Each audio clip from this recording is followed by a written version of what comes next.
Queridos irmãos e irmãs, que a paz de Jesus e a ternura de Maria estejam convosco. Hoje, dia 3 de outubro, a Igreja no Brasil comemora a memória dos protos mártires do Brasil. Santos André de Soveral, Ambrósio Francisco Ferro, presbíteros. Mateus Moreira e outros 27 companheiros leigos, mártires, brutalmente trucidados pelos invasores holandeses e índios, a eles associados em 1645.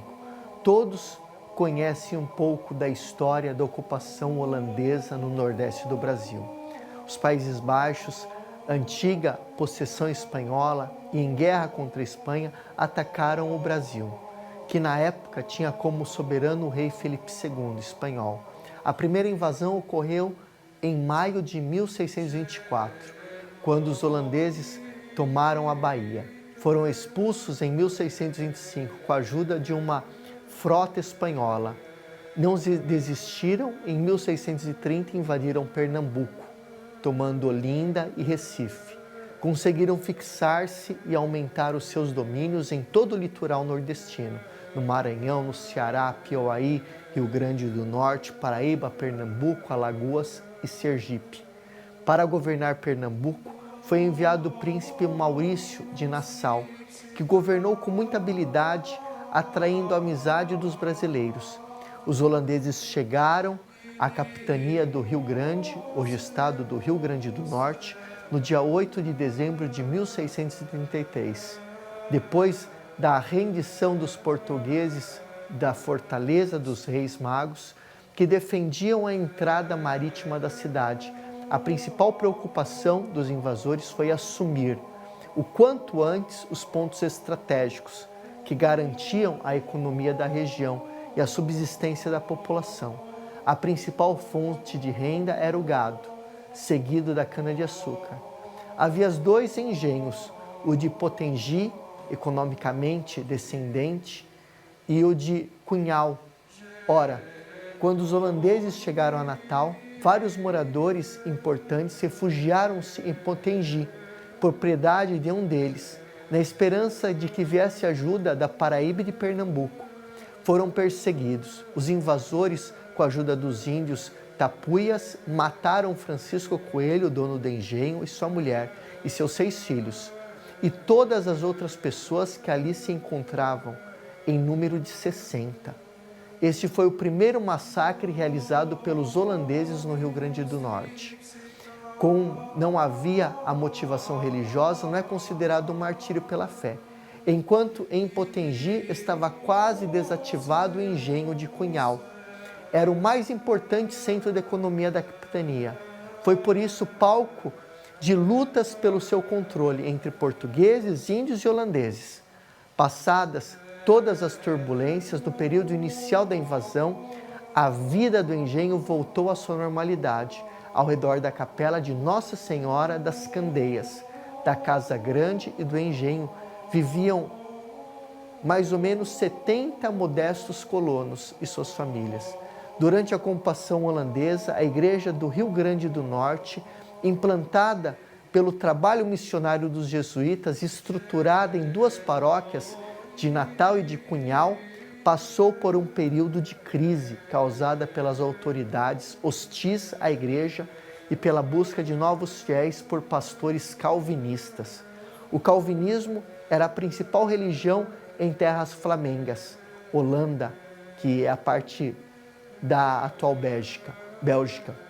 Com o tempo, essa situação hostil transformou-se em verdadeira perseguição religiosa, que culminou com o massacre de Cunhal e Uraçu, de 15 de julho. Chegou a Cunhal Jacó Rabi, trazendo consigo, como sempre, seus amigos, liderados os ferozes tapuias, e além deles alguns potiguars, como o chefe Gerera e os soldados holandeses. Jacó Rabi era conhecido por seus saques, desmandos feitos com a convivência dos holandeses, deixando um rastro de destruição de sangue por onde passava. Dizendo-se em missão oficial pelo Supremo Conselho Holandês do Recife, convoca a população para ouvir as ordens do Conselho, após a missa dominical, no dia seguinte, sua simples presença deixou todos tensos e temerosos. Uma chuva torrencial na manhã de domingo, dia 16, alagando sobremaneira os caminhos da região, impediu que o número de pessoas comparecesse à missa fosse maior. Foi uma chuva providencial. Pelo receio de Rabi, alguns esperaram nas casas do engenho. Os fiéis chegaram em grupo de famílias para cumprir o preceito dominical.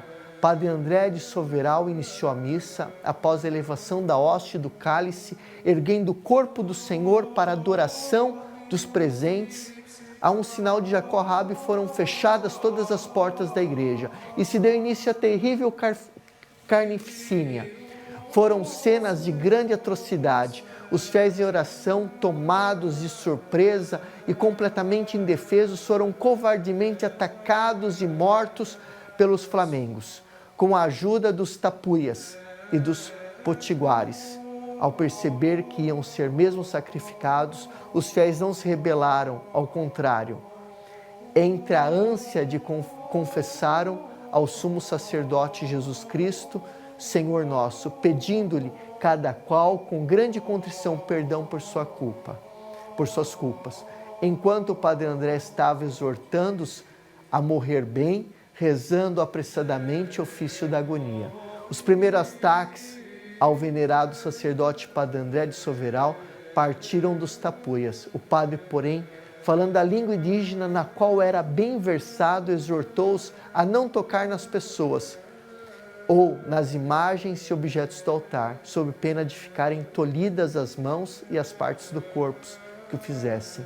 Os tapuias recuaram receosos, mas os potiguares não deram importância às palavras do sacerdote, arremetendo contra o ministro de Deus, fazendo em pedaços. O autor da façanha foi o principal dos potiguares, Gerera, que, empunhando uma adaga, feriu de morte Padre André. Que nós, irmãos e irmãs, nesse dia, possamos, com o testemunho desses protos-mártires, também viver a nossa fé e dar testemunho da nossa fé a todos aqueles que nos encontraram, vendo que muitos derramaram o seu sangue por Cristo. E é tão interessante ver que se fala muito de uma perseguição católica, mas ninguém fala da perseguição protestante que houve contra a Igreja Católica, também aqui no Brasil. E se você, meu irmão e minha irmã, deseja fazer um caminho espiritual, um retiro na tua própria casa, para se encontrar mais com o Senhor, meditar a sua vida, ver aquilo que Deus deseja de você, eu te convido a me mandar um WhatsApp que eu te enviarei este material no telefone DDD 11 94 702 7775. 94 702 7775. E que fica com Deus e que o Senhor te abençoe, em nome do Pai, do Filho e do Espírito Santo. Amém.